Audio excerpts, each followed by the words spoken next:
আমাদের ওই গাছের জন্য পানি নিয়ে যাচ্ছি অনেক দিন পর, এই রোজা থেকে আমাদের এখানে আসা হইলো।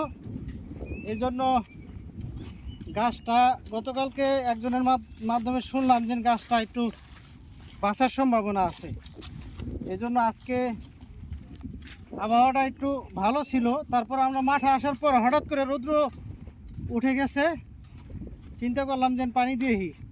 উসমান কাকায় কিছুদিন যাবৎ কাম কাজ নাই, এজন্য অবসর। আমাদের প্রতিদিনই প্যারা দেয় যে মাঠটা তো তোমরা পরিপূর্ণ করলে না, কিন্তু আসলে এই রোজা থেকে এভাবে এই মাঠে এই তাপমাত্রা, যে তাপমাত্রা ছিল কয়দিন যাবৎ, 2 দিন যাবৎ হয়তো কিছুটা কমছে, কিন্তু এর আগে অনেক তাপমাত্রা ছিল। এই কারণে আমরা মাঠে আসি নাই, প্রায় 10 দিন হয়ে গেছে। এখন যেহেতু মাঠে আসছি, গাছটার কি পরিস্থিতি সেটাও আপনাদের দেখাবো, আর গাছে পানি দেই, দেখি, চেষ্টা করলে হয়তো এক সময় এই গাছটা বেঁচেও যাবে, আমাদের একটু ছায়া দিবে।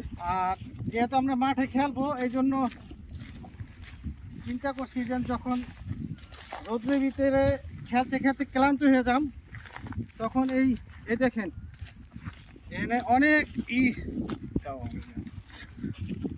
অনেক ঘাস, এই যে বিন্যা কাশ্যা, এগুলা এদের ভিতরটা আসলে এত দূর আসাও একটা কষ্টের ব্যাপার।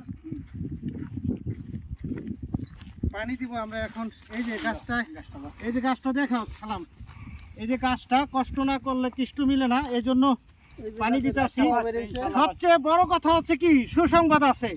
যারা প্রতিনিয়ত ভিডিওটা দেখেন, আপনাদের জন্য সুসংবাদ। আমরা যে কষ্ট করছি, এই কষ্টের কিন্তু ফল চলে আসছে। এই যে দেখেন, এই যে নতুন পোয়া জ্বালিয়েছে, এই যে নতুন পোয়া, গাছটা কিন্তু আলহামদুলিল্লাহ বেঁচে গেছে।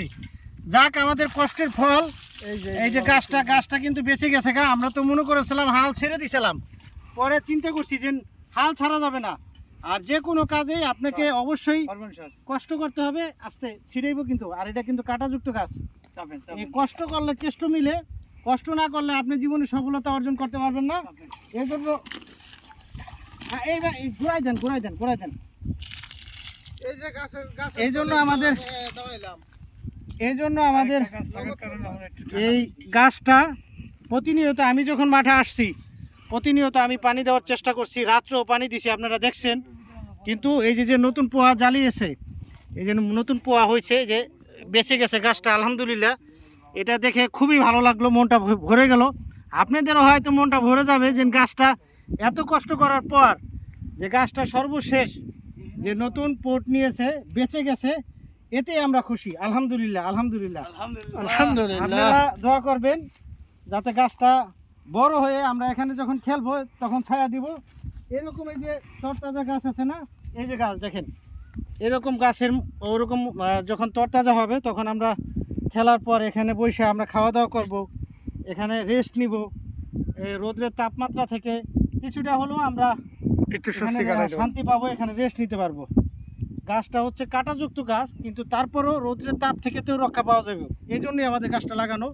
তবে আমরা মাঠের চারো কিনারটা মোটামুটি কিছু গাছ লাগাবো, যেটা হচ্ছে আপনার অনেক ছড়াই ছিটাই থাকে, যাতে তাপমাত্রাটা নিয়ন্ত্রণ করে। কারণ এটা হচ্ছে এরকম রৌদ্র বালির চর, এখানে গাছ না লাগাইলে আমরা হচ্ছে খেলাধুলার পর একটু রেস্ট নিব, ওইরকম জায়গা থাকবে না। এজন্যই আমরা চিন্তা করছি, প্ল্যান করছি, মাঠের সৌন্দর্যও বাড়বে যদি গাছ লাগাই, আর আমরা ছাওয়া, এই যে গাছের ছাওয়াও নিতে পারবো। এজন্য আমরা কয়েকটা গাছ লাগাবো। আর এখানে যখন তাপমাত্রা হয়, বালির ভিতরে কিন্তু তাপমাত্রার তাপ আরও দ্বিগুণ হয়ে যায়, তখন কিন্তু বালির দিক তাকানো যায় না, উপরে থেকে তাপমাত্রা, নিচে থেকে তাপ আসে, তখন কিন্তু এখানে খেলার পর আমরা কিন্তু অনেক ক্লান্ত হয়ে যাব। কিন্তু গাছের নিচে আসবো, গাছে যখন ছায়া দিব, তখন আবার ওই যে বাতাসটা আসবে, অক্সিজেন সহজে বাতাসটা আসবে, তখন মনটা ভরে যাবে। যাই, সবাই ভালো থাকবেন, সুস্থ থাকবেন। অনেকদিন পর মাঠে আসলাম। উসমান কাকা কিছু বলবেননি? বলেন। এতদিন পর আসলেন, ধন্যবাদ সকলকে। আমি আর কি বলবো, আপনাদের জন্য তো সবসময় প্রস্তুত থাকি যে কিছু একটা করি, মনে চাই, কিন্তু আমরা সময় মতন আসতে পারি না। যাই হোক, আজকে যখন আসছি সকলকেই ঈদের আগাম শুভেচ্ছা জানিয়ে এই কামনায় শেষ করছি। আল্লাহ হাফেজ।